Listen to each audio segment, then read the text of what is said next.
దేవుని నామానికి స్తోత్రాలండి. మీ అందరికీ నా హృదయపూర్వక వందనాలు తెలియజేస్తున్నానండి.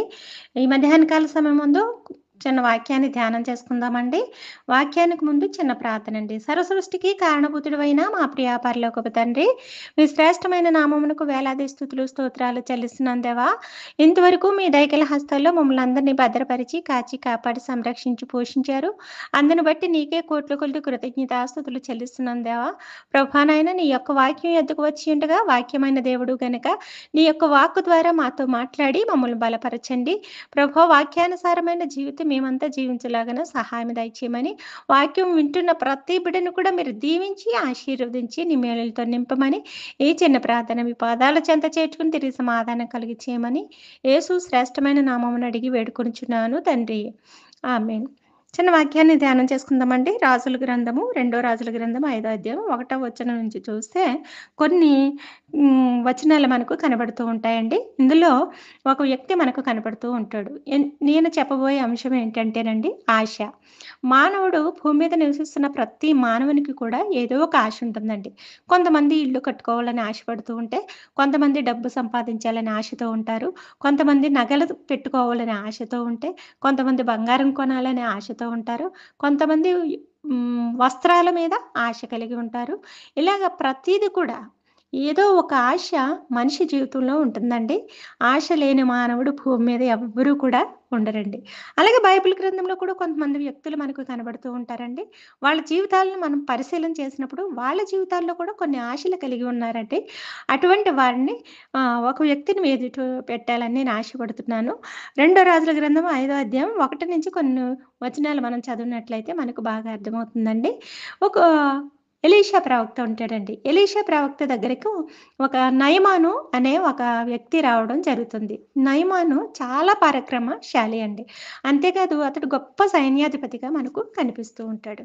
నయమాను అంత పరాక్రమశాలి అయినా, లేకపోతే గొప్ప సైన్యాధిపతిగా ఉన్నప్పటికిని కూడా అతని శరీరంలో ఒక వ్యాధి ఉందండి. ఆ వ్యాధి ఏంటి అనంటే కుష్టు వ్యాధి. ఆ కాలంలో అయితేనండి ఆ వ్యాధికి మందనేది లేదు. కుష్టు వ్యాధి గలవారిని ఏం చేసేవారనంటే ఊరికి వెలుపలగా ఉంచేవారు. వెలివేయబడిన వారిగా వారి జీవితాలు ఉండేవి. ఎక్కడో ఊరికి దూరంగా పెట్టేవారండి వాళ్ళని. అంత అంటరానితనముగా వాళ్ళని చూస్తూ ఉండేవారు. ఆనాటి కాలంలో అయితే ఆ వ్యాధికి వైద్యం లేదు గానీ, ఈనాటి కాలంలో వైద్యం అభివృద్ధి చెందింది కాబట్టి, ఆ వ్యాధికి కూడా మందు కనిపెట్టడం జరిగిందండి. అయితే అప్పుడు నయమాను ధనవంతుడు కాబట్టి అతను వైద్యం చేయించుకొని ఉండవచ్చు. కానీ అతను ఎంత తిరిగినా కూడా అతను వ్యాధి అనేది తగ్గలేదండి. అయితే ఏం చేస్తాడు అనంటే, అతని ఇంటిలో పనిచేస్తున్నటువంటి ఒక పనిపిల్ల చెప్తుంది ఏమనంటే, ఒక చిన్న అమ్మాయండి. పని చేసుకునేటటువంటి అమ్మాయి నయమాను యొక్క భార్యతో చెప్పడం జరుగుతుందండి. ఏమనంటే, మా గ్రామంలో అంటే మేము నివసించేటటువంటి ప్రాంతంలో, లేకపోతే మా దేశంలో, మేము నివసించేటటువంటి గ్రామంలో ఒక ప్రవక్త ఉన్నాడు. ఆయన దగ్గరికి గనక నా యజమానుడు వెళ్ళినట్లయితే, ఆ వ్యాధి నుంచి విడుదల పొందుతాడు, లేకపోతే స్వస్థత పొందుకుంటాడు అని చెప్పేసి ఆ చిన్నది చెప్పడం జరుగుతుందండి.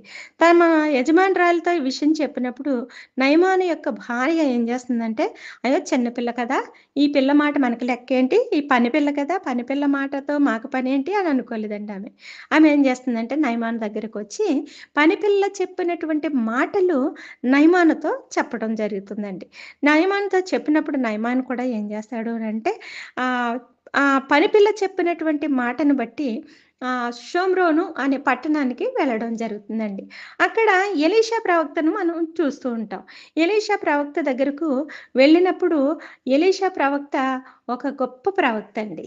ఎలా అనంటే ఏలియా ప్రవక్త దగ్గర ఒక సేవకుడిగా పనిచేస్తూ ఉన్నటువంటి సందర్భంలో ఏలియా ఆరోహణం అవుతూ ఉన్నప్పుడు ఏలియా యొక్క దుప్పటి పట్టుకొని రెండంతల ఆత్మను పొందుకున్నట్టు వ్యక్తిగా మనకు కనిపిస్తాడు. ఎలీషాకున్నటువంటి ఆశ ఏంటి అంటే ఏలీయా ప్రవక్త ఎన్నో కార్యాలు చేశాడు కదా! ఎన్నో స్వస్థతలు చేశాడు. లేకపోతే ఎన్నో గొప్ప కార్యాలు చేశాడు. అటువంటి కార్యాలు నేను కూడా చేయాలి అనే ఆశ ఎలీషా ప్రవక్తలో ఉందండి. అందుకే ఏలియాని అడగడం జరుగుతుంది.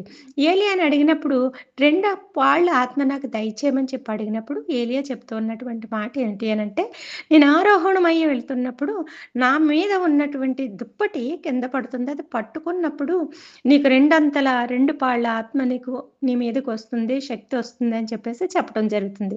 అదే ఆశతో ఆహ్, ఏలీయా యొక్క ఆత్మను పొందుకున్నవాడిగా మనకు కనపడుతూ ఉంటాడు.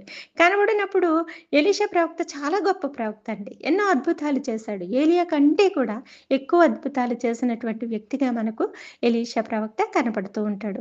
అయితే ఈ ఎలీషా ప్రవక్త దగ్గరకు నయమాన్ రావడం జరుగుతుంది. అప్పుడు ఎలీషా చూసి నయమాన్‌తో చెప్తున్నటువంటి మాట ఏమిటి అనంటే, యోర్దాను నదిలోనికి వెళ్ళి 7 సార్లు స్నానం చేసినట్లయితే గనక ఆ వ్యాధి నుంచి విడుదల పొందుతావు అని చెప్పేసి చెప్పడం జరుగుతుందండి. తను ఒక సైనికునితో చెప్పి పంపించటం జరుగుతుంది. ఈ విషయం చెప్పినప్పుడు నయమాను ఏం చేస్తాడు అనంటే కోపగించుకుంటాడు. చాలా కోపంతో ఇదేంటిది మా ఊర్లో, మా పట్టణాల్లో నదులు లేవా? మేమున్నటువంటి దేశంలో నదులు లేవా? మేమున్నటువంటి ప్రాంతంలో నదులు లేవా? ఈ ఇశ్రాయేలీయుల నదుల కన్నా కూడా అవి గొప్పవి కావా? అందులో నేను స్నానం చేస్తే నాకు ఈ వ్యాధి తగ్గదా? అని చెప్పేసి కోపమించుకొని వెళ్ళిపోతూ ఉంటాడు. వెళ్ళిపోతున్నటువంటి సందర్భంలో అక్కడ ఎలీషా ప్రవక్త దగ్గర పని చేస్తున్నటువంటి పనివాడి మాటను వాడు లెక్క చేయడు. లెక్క చేయకుండా వెళ్ళిపోతూ ఉంటాడు. వెళ్ళిపోతున్నప్పుడు నయమాను దగ్గర పనిచేసేటటువంటి ఒక వ్యక్తి చెప్తాడు కదా! సేవకుడు జరుగుతుంది ఏమనంటే, ఒకవేళ ఏదైనా గొప్ప పని చేయమనంటే చేస్తావు కదా! ఈ వ్యాధి తగ్గటం కోసం నేనేమి గొప్ప బలమైన పని ఏమి చేయమని చెప్పలేదు కదా నీకు. ఒక స్నానం చేయమన్నాడు అంతే గదా! స్నానం చేస్తే నీ వ్యాధి నుంచి నువ్వు తగ్గితే, నీకు స్వస్థత కలిగితే అంతకన్నా నీకేం కావాలి అని చెప్పేసి ఆహ్, యజమానునితో చెప్పడం జరుగుతుందండి. ఎప్పుడైతే చెప్తాడో, అప్పుడు సరే అని చెప్పేసి నయమాను ఏం చేస్తాడు అనంటే, యోర్దాను నదిలో 7 సార్లు స్నానం చేయడం జరుగుతుందండి. 7 సార్లు చేసిన తర్వాత అతను దేహమంతా కూడా పసిపిల్లవాని దేహం వలె మారిపోతుందంట. గొప్ప ఆశ్చర్యం కదండీ! ఒక నదిలో మునిగినందువల్ల స్వస్థత కలిగింది అనంటే చాలా ఆశ్చర్యం కదండీ! ప్రవక్త చెప్పినటువంటి మాటను లక్ష్యముంచి నయమాను ప్రవక్త ఏం చేస్తాడు అనంటే యొర్దాను నదిలో స్నానం చేయటం జరుగుతుందండి. ఎప్పుడైతే ఆ నదిలో మునిగి స్నానం చేశాడో అప్పుడు అతను వ్యాధి తగ్గి స్వస్థత నొంది పసిపిల్లవాని దేహం వలె అతని దేహం మార్చబడడం చూస్తాడు. చాలా ఆశ్చర్యం, చాలా సంతోషపడి ఉంటాడు. ఎందుకనంటే ఎన్నో మందులు వాడి ఉండవచ్చు. లేకపోతే ఎంతో వైద్యం చేయించుకోవచ్చు. లేకపోతే ఎంతో డబ్బు ఖర్చు చేసి ఉండవచ్చు. అయినా కూడా అతని శరీరంలో ఉన్నటువంటి వ్యాధి నుంచి విడుదల పొందుకోలేకపోయాడు. స్వస్థత అనేది లేకపోయింది అతనికి. అయితే ఒక ప్రవక్త మాట ఇంత శ్రేష్టమైనదా? ఇంత గొప్పదా? ప్రవక్త చెప్పినటువంటి మాటను బట్టి చేసినందువల్ల నా శరీరంలో ఇంత మార్పా అని చెప్పేసి ఈ నయమాను చాలా సంతోషపడి ఉంటాడండి. అయితే ఆ సంతోషంతో ఉన్నప్పుడు నయమాను ఏం చేస్తాడంటే కొన్ని బహుమానాలు, కొంత కానుకలు ఏం చేస్తాడనంటే 2 మణుగుల వెండిని, 2 జతల దుస్తులను ఆహ్, ఎలీషా ప్రవక్తకు ఇవ్వడం జరుగుతుంది. బహుమానం కింద తీసుకోమని చెప్పినప్పుడు ఎలీషా ప్రవక్త అంగీకరించడు, తీసుకోడు, నిరాకరిస్తాడు.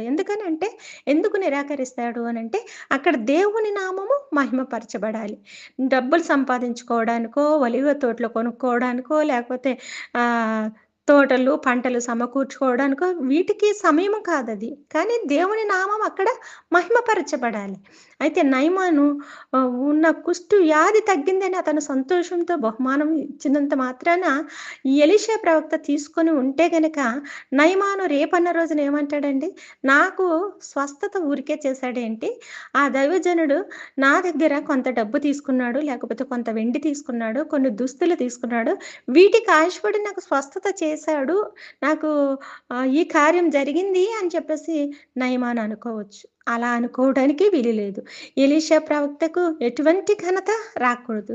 కానీ ఆ నామ ఘనతంతా కూడా ఎవరికి చెందాలంటే జీవము గల దేవునికే చెందాలి. హల్లెలూయా! అందుకనే ఆ జీవము గల దేవునికి చెందాలి కాబట్టి, ఈ వస్త్రాలు కానివ్వండి, ధనాన్ని కానివ్వండి, లేకపోతే వెండిని గాని తీసుకోవడానికి అంగీకరించడు ఎలీషా ప్రవక్త. అయితే ఎలీషా ప్రవక్త దగ్గర గెహజీ అనే ఒక సేవకుడు ఉండడం జరుగుతుంది. గెహజీలో ఒక ఆశ. ఏంటి అనంటే, ఎలీషా ప్రవక్త ఎలాగా నా యజమానుడు తీసుకోలేదు కదా! ఆ వస్త్రాలేవో, లేకపోతే అక్కడున్నటువంటి ఆ వెండిని గాని నేను తీసుకుంటే బాగుంటుంది కదా! అనే ఒక ఆశ గెహాజీలో ప్రారంభమవుతుందండి. చూసారా? ఒక మనిషి పతనం అవ్వడానికి గాని, లేకపోతే ఒక మనిషి జీవితం నాశనం అవ్వడానికి గాని, ఒక మనిషి జీవితము అగాధంలోకి దిగిపోవడానికి గాని కారణం ఏంటి అననంటే, ఒక మనిషిలో ఉన్నటువంటి కోరికండి. అది చిన్న కోరికే. గెహాజీలో ఉన్నది చిన్న కోరికే కావచ్చు. కానీ అది దేవుని దృష్టికి మాత్రము ఇష్టమైన కోరిక మాత్రం కాదండి. భూమి మీద నివసిస్తున్నటువంటి మనము, లేకపోతే మన జీవితాల్లో ఎటువంటి ఆశలు కలిగి ఉంటున్నామండి? ఆలోచించేద్దామండి. బైబిల్ గ్రంథంలో చాలామంది వ్యక్తులున్నారు. వాళ్ళ జీవితంలో చాలా చాలా గొప్ప ఆశలు కలిగి ఉన్నటువంటి వాళ్ళు కూడా ఉన్నారు. అలాగే వాళ్ళ జీవితాలు వాళ్ళకి కలిగినటువంటి ఆశల వల్ల వాళ్ళ కుటుంబాల ఆశీర్వాదాన్ని తెచ్చినటువంటి వారు కూడా అనేక మంది ఉన్నారండి. కానీ ఈ గెహాజీని చూసినప్పుడు మనకేమనిపిస్తుందంటే, గెహాజీలాగా మనము ఉండకూడదు. గెహాజీ జీవితంలాగా నా జీవితం ఉండకూడదు అని అనిపిస్తుంది ఎవరికైనా. ఎందుకనంటే అతడు పొందుకున్న శాపాన్ని బట్టండి. ఎందుకు పొందుకున్నాడు అంట శాపాన్ని అని చెప్పేసి మనం ఆలోచన చేసినట్లయితే, గెహాజీలో ఒక ఆశ.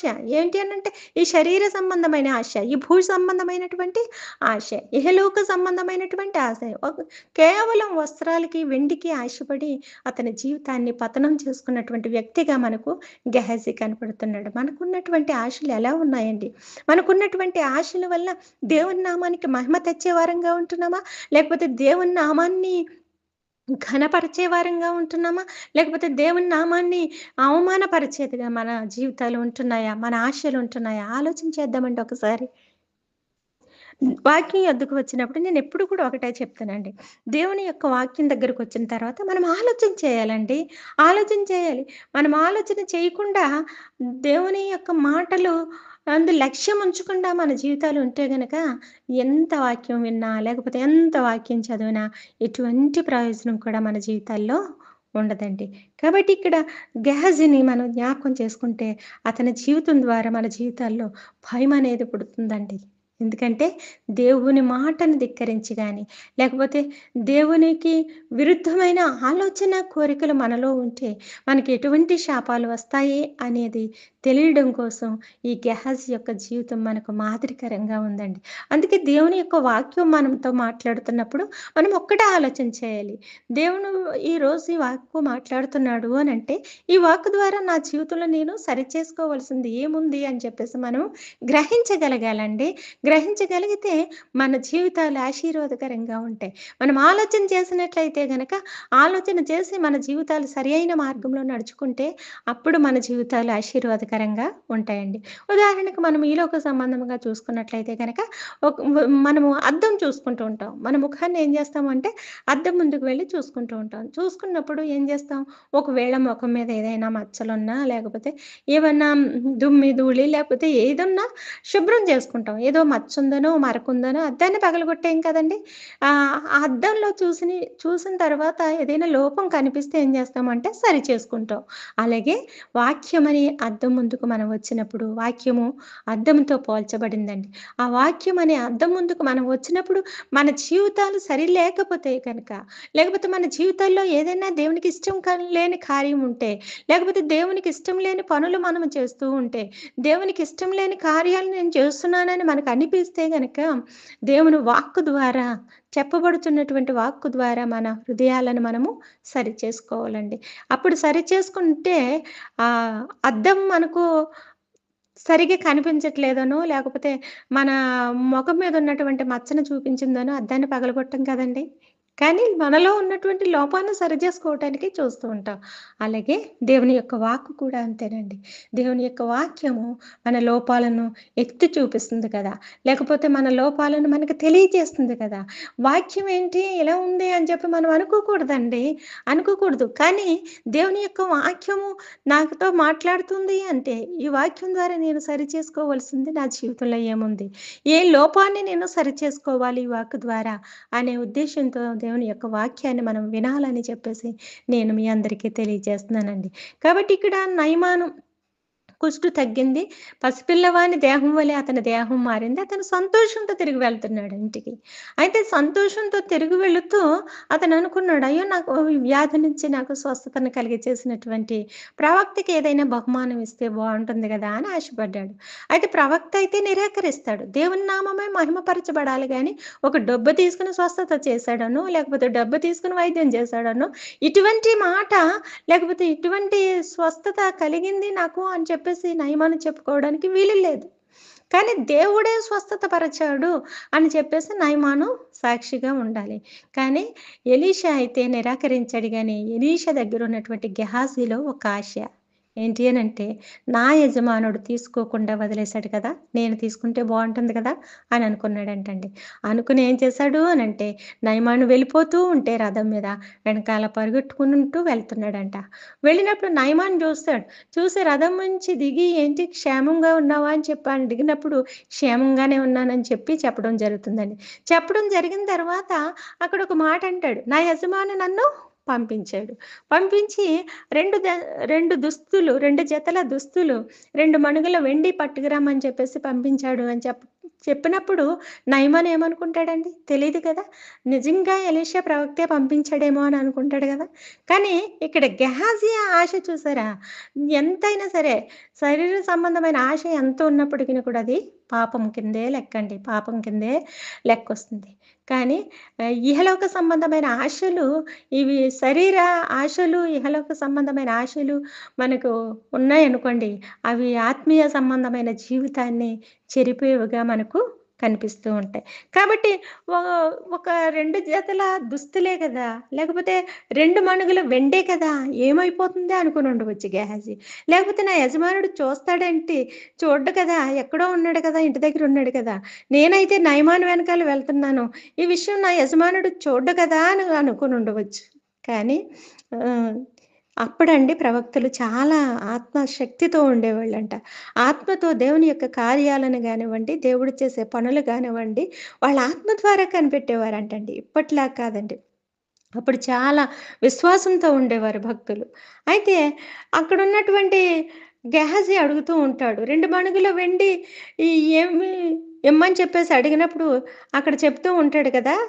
నయమాన్ అంటాడు, 2 మణుగుల వెండి కంటే 4 మణుగుల వెండి తీసుకో, 2 జతల దుస్తులు తీసుకోమని చెప్పేసి ఇచ్చి పంపించడం జరుగుతుంది. అవి తీసుకున్న తర్వాత గెహాజీ ఏం చేస్తాడంటే, తీసుకువెళ్ళి ఇంట్లో పెట్టేసుకొని తిరిగి వచ్చి మళ్ళీ ఎలీషా ప్రవక్త ముందర నిలబడతాడు. ఎలీషా అంటాడు గెహాజీని చూచి, "గెహాజీ నువ్వెక్కడి నుంచి వచ్చావని" చెప్పేసి అడగడం జరుగుతుందండి.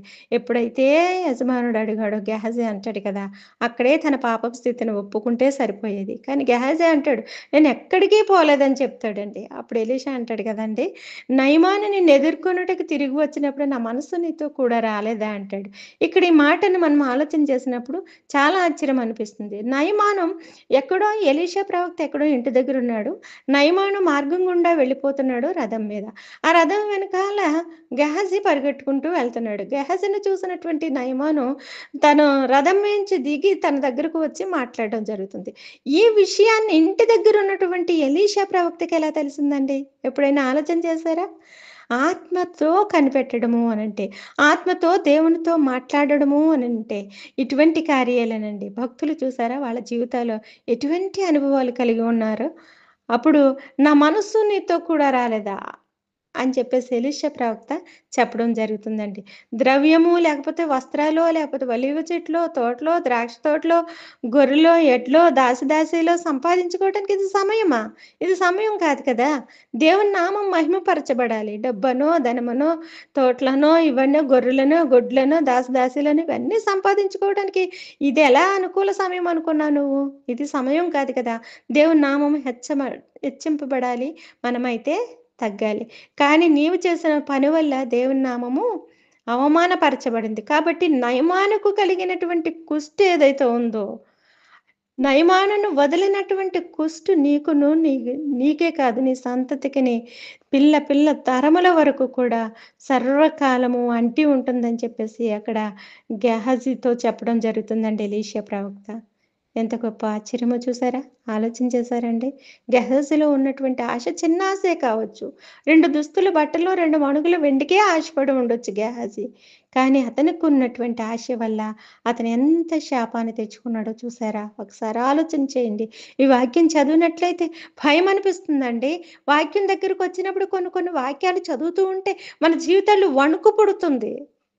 నిజం కదండీ! భక్తుడైన కీర్తనాకారుడు కూడా అదే అంటాడు. నీ మాటలయందు నేను ఆశ పెట్టుకొని ఉన్నాను ప్రభా! నీ మాటలు నేను వినుచుండగా నాలో భయమును, వణుకును పుట్టుచున్నవే అంటాడు. అవునండి. ఆయన యొక్క వాక్యము దగ్గరకు వచ్చినప్పుడు మనకు పూర్తిగా అర్థమైతే గనక నిజంగా భయమనిపిస్తుందండి. దేవుని యొక్క వాక్యము ఎంత బలమైనదో కదండీ! అందుకే బలమైన ఖడ్గము వంటిదండి దేవుని యొక్క వాక్యము. అటువంటి వాక్కు దగ్గరకొచ్చినప్పుడు మన జీవితాన్ని సరిచేసుకోవాలి. భక్తులు చూసారా? వాళ్ళ జీవితంలో చిన్న చిన్న ఆశల వల్ల పర సంబంధమైన ఆశీర్వాదాలను వాళ్ళ జీవితాల్లో కోల్పోయారండి. ఇహలోక సంబంధమైన శాపాలకు గురవ్వడానికి గల కారణం ఏంటి అని ఆలోచన చేస్తే వాళ్ళ జీవితాలు విచ్ఛిన్నమైపోయిన జీవితాలుగా, వాళ్ళ జీవితాలు శపితమైన జీవితాలుగా, వాళ్ళ జీవితాలు ఎందుకు పనికిరానటువంటి జీవితాలుగా మనకు కనబడుతూ ఉంటాయి. అనేక మంది భక్తులండి. ఈ ఒక్క గెహాజీ మాత్రమే కాదండి. బైబిల్ గ్రంథంలో చాలామంది ఉన్నారు. ఆదామావోలు కూడా కదండీ! దేవుని మాటను ధిక్కరించినందువల్ల దేవునితో ఉన్న అనుబంధాన్నే వాళ్ళు కోల్పోయారు. అలాగే అనేక మంది భక్తులు వాళ్ళ జీవితాల్లో ఆశీర్వాదాలు కోల్పోవడానికి గల కారణం ఏంటి అని ఆలోచన చేసినట్లయితే దేవుని మాటను వినకపోవడం వల్ల, మనకున్నటువంటి ఆశలు ఇహలోక సంబంధమైన ఆశలు కలిగి ఉండడం వల్లే మన జీవితాల్లో ఆశీర్వాదాన్ని చూడలేకపోతున్నామండి. ఇహలోక సంబంధమైన ఆశల వల్ల పరసంబంధమైన ఆశీర్వాదాన్ని మనం పోగొట్టుకుంటున్నాము అనే ఆలోచన మనలో ఉండాలండి. అప్పుడే మనకు వాక్యమందైన భయము కలుగుతుంది. అందుకే నీ యొక్క వాక్యం వినుచుండగా నాకు భయము పుట్టుచున్నది అంటాడు కీర్తనకారుడు. నిజం కదండీ!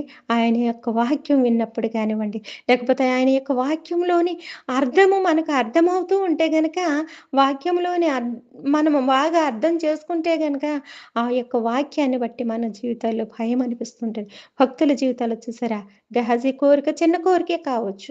కానీ అతను ఎలీషా ప్రవక్త "నువ్వెక్కడికెళ్ళావు? గెహజీ నువ్వెక్కడికెళ్ళావు?" అని అడిగినప్పుడు గెహజీ తన తప్పును ఒప్పుకుంటే సరిపోయేదేమో.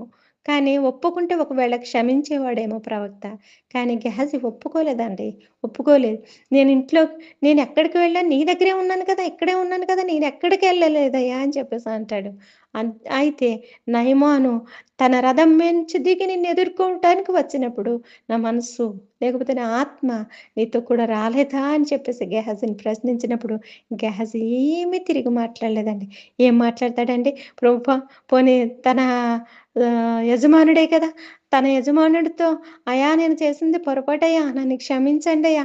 ఏదో చిన్న వస్త్రాలకో, కొద్ది వస్త్రాలకో, కొద్ది వెండికో నేను ఆశపడ్డానయ్యా. నన్ను క్షమించయ్యా" అని చెప్పేసి అడుగుంటే ఒకవేళ ఎలీషా ప్రవక్త క్షమించేవాడేమో. కానీ గెహజీ అలాగంటలేదండి. నేనెక్కడికెళ్ళానయ్యా? నేనెక్కడికెళ్ళాను? నేనిక్కడే ఉన్నాను కదా! నేనెక్కడికెళ్ళలేదని చెప్పేసి అబద్ధమాడుతున్నాడు. అందుకే దేవుడు ఒక మాట బైబిల్ గ్రంథంలో రాయించి పెట్టాడండి. "అబద్ధమాడు వారిని నేను నశింపచేయుదును" అంటాడు. అబద్ధము కీర్తనకారుడు చక్కటి మాట సెలవిస్తూ అంటూ ఉంటాడండి 119 కీర్తనలో. "అబద్ధము నాకు అసహ్యము" అంటాడు. అటువంటి అనుభవం మన జీవితాల్లో ఉంటుందండి. నిత్యము అబద్ధాలు ఆడుతూనే ఉంటాం మనం. ఏదో ఒక చిన్న సందర్భంలో అయినా ఏదో ఒక మాట అబద్ధం పలకకుండా ఉండని బ్రతుకులు మనవి. కానీ భక్తులు చూసారా? వాళ్ళు అబద్ధ జీవితపు వల్ల లేకపోతే వాళ్ళకి కలిగినటువంటి ఆశల వల్ల వాళ్ళ జీవితాల్లో ఎటువంటి ఆశీర్వాదాన్ని కోల్పోయారో చూసారా? గెహజీ ఎలీషా ప్రవక్త అయితే ఏలీయా ప్రవక్త దగ్గర నుంచి నాకు 2 పాళ్ళ ఆత్మ కావాలి అని చెప్పేసి అడిగి పొందుకున్నాడండి. అందుకనే ఏలీయా ప్రవక్త కన్నా ఎక్కువ కార్యాలు చేయగలిగాడు ఎలీషా ప్రవక్త. అటువంటి ఎలీషా ప్రవక్త దగ్గర పనిచేస్తున్నటువంటి గెహజీ కూడా నాకు కూడా నీ యొక్క ఆత్మను దయచేయి. నీ తరువాత నేను కూడా కార్యాలు చేయాలి అని ఆశ కలిగి ఉండాలి. కానీ అతనిలో ఉన్నటువంటి ఆశ ఏంటంటే ఈ లోక సంబంధమైన ఆశే. ఏదో 2 దుస్తుల కోసం ఆశ. నిజంగా చదువుతూ ఉంటే ఎలా ఉంటుందండి? 2 దుస్తులంట. 2 జతల దుస్తులు, అలాగే 2 మణుగుల వెండి కోసం ఆశపడి తన జీవితంలో పతనాన్ని తెచ్చుకున్నాడండి. తన జీవితం పతనమైపోవడానికి గల కారణం ఏమిటి? లేకపోతే తను వ్యాధిగ్రస్తుడిగా మిగిలిపోవడానికి గల కారణం ఏమిటి? అని ఆలోచన చేస్తే దేవుని యొక్క వాక్యము మనకు భయమనిపిస్తుందండి. భయమనిపిస్తుంది. నిజం కదండీ! కొంతమంది వ్యక్తుల జీవితాలు చదువుతున్నప్పుడు వాళ్ళ జీవితాలను బట్టి, అయ్యో! వాళ్ళ జీవితంలో కోల్పోయినటువంటి ఆశీర్వాదం, లేకపోతే వాళ్ళ జీవితంలో కోల్పోయినటువంటి పరసంబంధమైనటువంటి ఆశీర్వాదం వాళ్ళు పోగొట్టుకోవడానికి గల కారణం ఏమిటి అని చెప్పేసి మనం ఆలోచన చేసినట్లయితే నిజంగా ఆశ్చర్యం అనిపిస్తుందండి. ఈ ఎలీషా ప్రవక్త ఒకే ఒక్క మాట అంటాడండి. ఏ నయమానికి వదిలినటువంటి కుష్టు వ్యాధి ఏదైతే ఉందో అది నీకు మాత్రమే కాదు, నీ సంతతికి సర్వకాలము కూడా అంటూ ఉంటుందని. ఎంత గొప్ప శిక్ష చూసారా? భయం కదండీ నిజంగా. ఎంత గొప్ప శిక్షో చూడండి. అతనికి మాత్రమే కాదు, ఇదిగో నువ్వు ఈ పాపం చేశావు కాబట్టి నీ ఒక్కడికే శిక్ష, నీకు శిక్ష కలుగుతుంది. ఆ వ్యాధి నీకొస్తుందంటే బాగుండేది. కానీ అలా అనలేదండి ఎలీషా ప్రవక్త. నీకు మాత్రమే కాదు, నీకు సర్వకాలము కూడా ఆ వ్యాధి నీ సంతతికి కూడా సర్వకాలం అంటి ఉంటుందని చెప్పేసి చెప్పడం జరిగిందండి. ఆలోచించేద్దామండి దేవుని యొక్క వాక్యం దగ్గరికి వచ్చినప్పుడు మనం ఆలోచించేద్దామండి. వెంటనే ఎప్పుడైతే ఎలీషా నోటి నుంచి ఆ మాట వచ్చిందో గెహాజీ కుష్టు గలవాడుగా మారిపోయాడంటండి. కదండీ! కుష్టు గలవాడిగా మారిపోయాడు. అంతవరకు బాగున్నటువంటి వ్యక్తి ప్రవక్త నోట నుంచి మాట రాగానే అతని జీవితం అలా మార్చబడిందంటే అతను ఎంతగా వేదన చెందుంటాడో కదండీ! గెహాజీ. వెంటనే ప్రవక్త దగ్గర నుంచి వెళ్ళిపోతాడు గెహాజీ. అక్కడ నిలబడలేడింకా. ఎందుకని అనంటే ఆ వ్యాధి అటువంటిది. వెలివేయబడినటువంటి వాడిగా మార్చబడ్డాడండి గెహాజీ. ఆహ్, గ్రామం నుంచి వెలుపలకు వెళ్ళేటటువంటి స్థితి ఎందుకు తెచ్చుకున్నాడు అనంటే, అతనికి కలిగినటువంటి ఆశ. అతను హృదయంలో కలిగినటువంటి ఆశ వల్ల, ఆ శరీరాశ వల్ల, లేకపోతే అతని ఇహలోక సంబంధమైన ఆశ వల్ల, పరసంబంధమైన ఆశీర్వాదాన్ని కోల్పోయాడు. ఆత్మీయ సంబంధమైన ఆశీర్వాదాన్ని కోల్పోయాడు. కోల్పోయి వెలివేయబడిన వాడిగా అతను ఎదుట నుండి వెళ్ళిపోతున్నాడు అనంటే, ఎంత గొప్ప భయమో చూడండి. ఎంత భయమో చూసారా? మనం తలుచుకుంటే, అయ్యో! ఇంత శిక్ష గెహాజీకి. గెహాజీ ఒప్పుకొనుంటే కదా సరిపోయేది. యజమానుడే కదా! తన యజమాని అయ్యా! నీవు నిరాకరించావు కదా తీసుకోవడానికి. నాకు ఆశ కలిగిందయ్యా. నేను తీసుకున్నాను అనంటే, ఒకవేళ ఎలీషా ప్రవక్త క్షమించేవాడేమో. కానీ అతని నోటి నుంచి ఆ మాట రాలేదండి. నేనెక్కడికెళ్ళని అబద్ధం ఆడుతున్నాడు. ఆదామావులు కూడా అంతేనండి. ఈ పండును తిన్నావా అని చెప్పేసి ఆదాముని అడిగినప్పుడు ఆదాము అంటాడు, నేను నేనెక్కడ తిన్నాను? నీవు నాకు సాటి అయిన సహాయాన్ని ఇచ్చావు కదా! ఈ స్త్రీయే నాకిచ్చింది. అవి నేను తిన్నానని చెప్పేసి చెప్తా ఉంటాడు. అంటే ఒకళ్ళ మీద ఒకళ్ళు నింద మోపుకునేవారుగానే ఉన్నారు గానీ, పాపాన్ని ఒప్పుకునే స్థితిలో మాత్రం వాళ్ళు లేరండి. అందుకే అతిక్రమంలో దాచిపెట్టువాడు వర్ధిల్లడు. వాటిని ఒప్పుకొని విడిచిపెట్టిన వాడు దేవుని యొక్క కనికరాన్ని చూస్తాడంట. దేవుని యొక్క కనికరం పొందుకోవాలి. దేవుని యొక్క శాపం నుంచి మనం విడుదల పొందాలి అని మనం అనుకుంటే, దేవుని యొక్క కార్యాలను మనము చూడగలుగుతామండి. అంతేగాని దేవునికి విరుద్ధముగా అందుకే ఆయనకు విరుద్ధంగా నిలవబడినటువంటి ఏ ఆయుధము కూడా వర్ధిల్లదంటండి. వర్ధిల్లదు. మనం అనుకోవచ్చు దేవుడు చూస్తాడంటలే, లేకపోతే దేవుడు ఏం శిక్షిస్తాడులే, ఆయన కరుణామయుడు కదా! ఆయన దయామయుడు కదా! ఆయన ప్రేమామయుడు కదా! అనుకుంటూ ఉంటాం. ఏ ఎంత ప్రేమిస్తాడో అంతగా శిక్షించే దేవుడండి మన దేవుడు. ఎందుకంటే ఒకవేళ పాపిని ఆయన ప్రేమిస్తాడు, పాపాన్ని ద్వేషిస్తాడు. కానీ పాపిని ప్రేమిస్తున్నాడు కదా అని చెప్పేసి విచ్చలవిడిగా చేసినటువంటి పాపాలకైతే క్షమాపణ ఉండదండి. కాబట్టి మనము దేవుని దగ్గరకొస్తున్నాము అనంటే మన హృదయాలు ఎలా ఉంటున్నాయి? మా ఆయన పట్ల, లేకపోతే దేవుని పట్ల, లేకపోతే ఈ లోకంలో నివసిస్తున్నటువంటి మనకు ఎటువంటి ఆశలు కలిగి ఉన్నాం? ఎటువంటి ఆశలు కలిగి ఉన్నాం? మనకు కలిగి ఉన్నటువంటి ఆశల వల్ల దేవుని యొక్క సంబంధమైన, పరసంబంధమైన ఆశీర్వాదాలను మనం కోల్పోయే వారంగా ఉంటున్నామేమో ఒకసారి ఆలోచించేద్దామండి. ఒకసారి వాక్యం ద్వారా మన హృదయాలను సరిచేసుకోవాలి. ఒకవేళ గెహాజీలో ఉన్నటువంటి ఆశ నాలో ఉందేమో ప్రభా! అటువంటి ఆశ లేకుండా చేయవా? ఈ లోక సంబంధమైన ఆశల నుంచి నన్ను దూరపరచు ప్రభా అని ప్రార్థన చేద్దామండి. అందుకే యోహాను పత్రికలో ఒక మాట ఉంటుంది కదా! ఈ లోక సంబంధమైనవన్నీ కూడా శరీరాశ, నేత్రాశ, జీవపడంబం ఇవన్నీ కూడా ఇహలోక సంబంధమైనవేనండి. అవి తండ్రి నుంచి వచ్చినవి మాత్రము కావు అని చెప్పేసి వాక్యంలో సెలవిస్తూ ఉంటాడు. కానీ మనమైతే అవే కోరుతూ ఉంటాం. వాటికే వాటికే విలువిస్తాం గానీ, దేవుని సంబంధమైన ఆశీర్వాదాలకు మనం విలువిచ్చే వారంగా మనము మన జీవితాలు ఎప్పటికీ కూడా ఉండవండి. కానీ అటువంటి ఆశీర్వాదాలు, పరసంబంధమైన ఆశీర్వాదాలు మనం కోల్పోతున్నాము అనంటే, దేవుని పట్ల మన జీవితాలు ఎలా ఉంటున్నాయి? ఆలోచించేద్దామండి ఒకసారి. వాక్యం దగ్గరికొచ్చినటువంటి మనం. నా జీవితంలో నేను ఈ ఆశీర్వాదాన్ని కోల్పోయాను అనంటే, దానికి కారణం ఏమిటి ప్రభా! అని నాకు తెలియచేయవా? అని ఆలోచన చేద్దామండి. ఆలోచన చేస్తే దేవుడు తప్పకుండా ఆయన ఆలోచన చెప్పే దేవుడై ఉన్నాడు. ఆయన ఉపదేశించే దేవుడై ఉన్నాడు. అందుకే నీవు నడవవలసిన మార్గాన్ని ఏదో నేను నీకు బోధిస్తాను అంటాడు. మనం నడవలసిన మార్గమేదో మనకు బోధించి మనల్ని నడిపించే దేవుడండి. గొప్ప దేవుడాయన. అందుకే ప్రభా! నాకు ఆలోచన నీ ఆలోచన వంటిది కాదు ప్రభా! కానీ నీ ఆలోచన నాకు దయచేయవా? నీ ఆలోచన చెప్పున నేను నడిచే కృపను నాకివ్వా? అని చెప్పేసి మనం అడుగుదామండి. అడుగుదామా? గెహాజీ దేవుని యొక్క ఆశీర్వాదాలను పోగొట్టుకున్నాడండి. దేవుని యొక్క ఆశీర్వాదాలను పోగొట్టుకున్నాడు. ఈ లోక సంబంధమైన ఆశీర్వాదాల కొరకు ఆశపడి పరసంబంధమైన ఆశీర్వాదాన్ని దూరం చేసుకున్నటువంటి గెహాజీని మనం చూస్తూ ఉంటాం. అలాగే తనకు వ్యాధిని తెచ్చుకున్నాడండి. అతనికి ఉన్నటువంటి ఆశ వల్ల తనకు మాత్రమే కాదు కీడు సంభవించింది. తనకు మాత్రమే కాదు వ్యాధి వచ్చింది. తన సంతతి అంతటికి కూడా ఆ వ్యాధిని తెచ్చిపెట్టిన వాడిగా గెహాజీ కనిపిస్తూ ఉంటాడు. దేవునికి ఇష్టం లేని ఆశలు మన జీవితాల్లో ఉంటున్నాయేమో ఆలోచించేద్దామండి. ఒకసారి దేవుని యొక్క వాక్యం దగ్గరకు వచ్చినప్పుడు చాలామంది భక్తులైతే ఆత్మీయ సంబంధమైన ఆలోచనలు కలిగి, ఆశలు కలిగి జీవించిన వాళ్ళు చాలామంది ఉంటారండి. కానీ వాళ్ళు దేవుని యొక్క ఆశీర్వాదాలను పొందుకున్న భక్తులు కూడా బైబిల్ గ్రంథంలో మనకు కనిపిస్తూ ఉంటారు.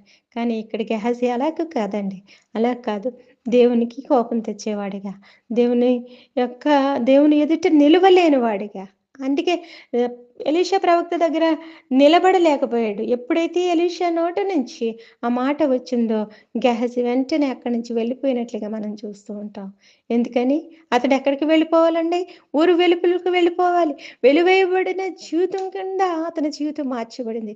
అయ్యో! ఎలీషా ప్రవక్త గొప్ప ప్రవక్తే కదా! అంత గొప్ప ప్రవక్త దగ్గర పని చేస్తున్నాడు అనంటే, ప్రవక్త చేసినటువంటి కార్యాలు నేను చేయాలి. లేకపోతే ప్రవక్త చేసినటువంటి స్వస్థతలు నేను కూడా చేయాలి. ప్రవక్త చేస్తున్నటువంటి అద్భుతాలు నా జీవితంలో కూడా జరగాలి. నేను కూడా చేయాలి అనే ఆశ ఉండాలి గెహాజీలో. కానీ గెహాజీలో అయితే అయ్యో! ఈ 2 దుస్తుల వస్త్రాలకే ఆశపడ్డాడండి కేవలం. 2 మణుగుల వెండికి ఆశపడి అతని జీవితానికి పతనాన్ని తెచ్చుకున్నాడు. అతని జీవితానికి శాపాన్ని తెచ్చుకున్నాడు. అతనిలో ఉన్నటువంటి ఆశ అతని జీవితాన్ని ఎంత దిగజార్చిందో చూసారా? అతని జీవితాన్ని ఎంత నాశనం చేసిందో, అతని కుటుంబానికి ఎంత శాపాన్ని తీసుకొచ్చిందో చూడండి. ఒకసారి ఆలోచించేద్దామండి మనము. వాక్యం దగ్గరకొచ్చినటువంటి మనం వాక్కు ద్వారా మన జీవితాన్ని ఎప్పటికప్పుడు సరిచేసుకునే వారంగా ఉండాలి. అయ్యో! ఈరోజు ఈ వాక్యం ద్వారా దేవుడు నాతో మాట్లాడాడంటే నా జీవితంలో ఈ లోపముంది. ఒకవేళ ఇంతవరకు వాక్యం వింటున్నటువంటి మనలో గెహజీకున్నటువంటి ఆశలో అటువంటి ఆశ మన జీవితాల్లో ఒకవేళ కలిగి ఉన్నామేమో ఒకసారి ఆలోచించేద్దామండి. అటువంటి ఆశ ఉంటే ప్రభా నాలో నన్ను క్షమించవా అని చెప్పేసి ఆయన దగ్గరికి వచ్చి ఆయన ఎదుట మోకరించి అడిగే వారంగా మనం ఉందామా? మన పాపపు స్థితిని, మనకు దేవునికి ఇష్టం లేని కార్యాలు మనలో ఉంటే మనం ఒప్పుకునే స్థితిని మనం కలిగి ఉండాలండి. ఎప్పటికప్పుడు మన హృదయాన్ని శుద్ధి చేసుకునే వాళ్ళంగా మనం ఉండాలి. అందుకే కీర్తనకారుడు సెలవిస్తూ చెప్తున్నటువంటి మాట, ప్రభా నాయందు శుద్ధ హృదయము కలిగించి నా అంతరంగంలో స్థిరమైన మనసును నూతనముగా పుట్టించు. ఎప్పటికప్పుడు నా హృదయాన్ని శుద్ధి చేయి ప్రభా అని చెప్పేసి ఆ మాట యొక్క అర్థం అండి. ఎప్పటికప్పుడు ప్రతిరోజు ప్రభా నా హృదయాన్ని శుద్ధి చేయవా, నా హృదయాన్ని శుద్ధి చేయవా, నా హృదయాన్ని శుద్ధి చేయవా. నాలో ఉన్నటువంటి తలంపులు నీకిష్టమైనవిగా ఉండాలి ప్రభా. నాలో ఉన్నటువంటి ఆలోచనలు నీకిష్టమైనవిగా ఉండాలి ప్రభా. నాలో ఉన్నటువంటి ఆశలు నీకిష్టమైనవిగా ఉండాలి ప్రభా. అంతేగాని ప్రభా ఈ లోక మాలిన్యం అంటకుండా నేను జీవించాలి గానీ, ఈ లోకాశల వల్ల నీకు దూరమైన జీవితం నాకొద్దయ్యా అని చెప్పేసి మనం ప్రార్థన చేసే వారంగా ఉందామండి? ఉందామా? గెహజీ వలె మన జీవితాలను పతనం చేసుకోకూడదండి. గెహజీ జీవితం ఈరోజు మన ఎదుట ఉంచబడింది అనంటే, అతనిలో ఉన్నటువంటి ఆశ అతనికి మాత్రమే కాదు, అతని కుటుంబానికి కూడా శాపాన్ని తీసుకువచ్చింది. మనకున్నటువంటి ఆశలు, మనకున్నటువంటి కోరికలు మనకేం తెస్తున్నాయి? లేకపోతే మన కుటుంబానికి ఏమి తెచ్చిపెడుతున్నాయి? అని ఆలోచించేద్దామండి వాక్యం దగ్గరికొచ్చిన ప్రతి బిడ్డ కూడా. ఈ రాత్రికాల సమయం ముందు, లేకపోతే మధ్యాహ్నకాల సమయం ముందు దేవుడు వాక్కు ద్వారా మనతో మాట్లాడాడు అనంటే, మన జీవితాల్లో ఏ లోపం ఉంది, ఆ లోపాన్ని సరిచేసుకునేవారుగా మనం ఉందామండి. చిన్న ప్రార్థన చేద్దామండి వాక్యం కొరకు. సర్వ సృష్టికి కారణభూతుడవైన మా ప్రియ పరలోకపు తండ్రి, మీ శ్రేష్టమైన నామమునకు వేలాది స్తుతులు, స్తోత్రాలు చెల్లిస్తున్నాం దేవా! ఇంతవరకు నాయన మీ దయగల హస్తంలో మమ్మల్ని భద్రపరిచారు. అందుని బట్టి నీకే కోట్ల కొలది కృతజ్ఞతాస్తుతులు చెల్లిస్తున్నాను. ఇదిగో ప్రభా, నీ పాదాల చెంత చేరు వాక్యం ఎద్దుకు వచ్చిండగా నీ వాక్కు ద్వారా మాతో మాట్లాడారు. ప్రభా, గెహాజీ జీవితాన్ని మా ఎదుట ఉంచారు ప్రభా. గెహాజీ ప్రభా, ఇహలోక సంబంధమైన ఆశ వల్ల ప్రభా, శరీర సంబంధమైన ఆశ వల్ల ప్రభా, నాయన పర సంబంధమైన ఆశీర్వాదాన్ని కోల్పోయిన వ్యక్తిగా మాకు కనిపిస్తున్నాడు. మా జీవితాల్లో ప్రభా, ఒకవేళ అటువంటి ఆశలుంటే ప్రభా, అటువంటి ఆశల నుంచి మమ్మల్ని దూరపరచు ప్రభా. నాయన నీకిష్టమైన ఆశలు మేము కలిగి జీవించాలి ప్రభా. నీకిష్టమైన కోరికలు మేము కలిగి జీవించాలి ప్రభా.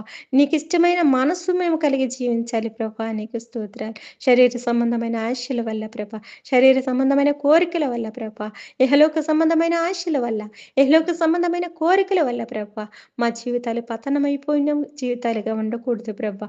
ఎప్పటికప్పుడు ప్రభా, మా అతిక్రమములను నీ ఎదుట ఒప్పుకునే వారంగా మేము ఉండులాగాన సహాయం దయచేయండి. అతిక్రమమును దాచిపెట్టువాడు వర్ధిల్లుడు గాని, వాటిని ఒప్పుకొని విడిచిపెట్టువాడు దేవుని కనికరాన్ని చూస్తాడని వాక్యం ద్వారా సెలవిస్తున్నారు. ప్రభా, ఇంతవరకు మా జీవితాలు అతిక్రమాలు పెట్టుకుని ప్రభా, నాయన మా జీవితాల్లో దోషాలను పెట్టుకుని ప్రభా, నీ ఎదుట ప్రార్థిస్తున్నామేమో దేవా, నాయన మమ్మల్ని క్షమించయ్యా, మమ్మల్ని క్షమించు ప్రభా.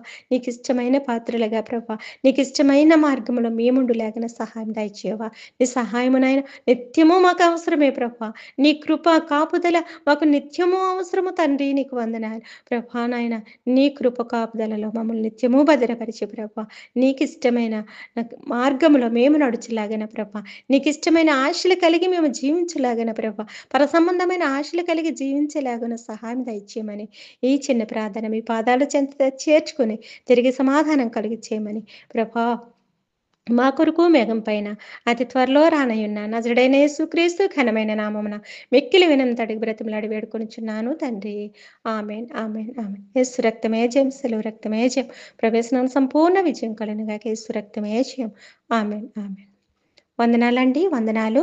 ఈ వాక్యం ప్రతి ఒక్కరూ వినాలని నేను కోరుకుంటున్నానండి. వాక్యం విన్న ప్రతి బిడ్డను దీవించి ఆశీర్వదించును గాక. Amen, amen. ప్రతి ఒక్కరు వినండి, దేవుని దీవెనలు పొందుకోండి. వాక్యం గనక మీకు నచ్చినట్లయితే మా ఛానల్‌ని సబ్స్క్రైబ్ చేసుకుని మీరు లైక్ చేయమని కోరుతున్నానండి. మీ అందరికీ నా వందనాలు. మీరందరూ దేవుని దీవెనలు పొందుకోవాలని, ప్రతి ఒక్క బిడ్డ కూడా దేవుని యొక్క నామములో బలపడి స్థిరపడే వారంగా, మన జీవితాలు నిత్యము వాక్యపు వెలుగులో సరిచేసుకునే వారంగా మనమంతా ఉండాలని నేనైతే కోరుతున్నానండి. మీ అందరికీ నా వందనాలు. God bless you all.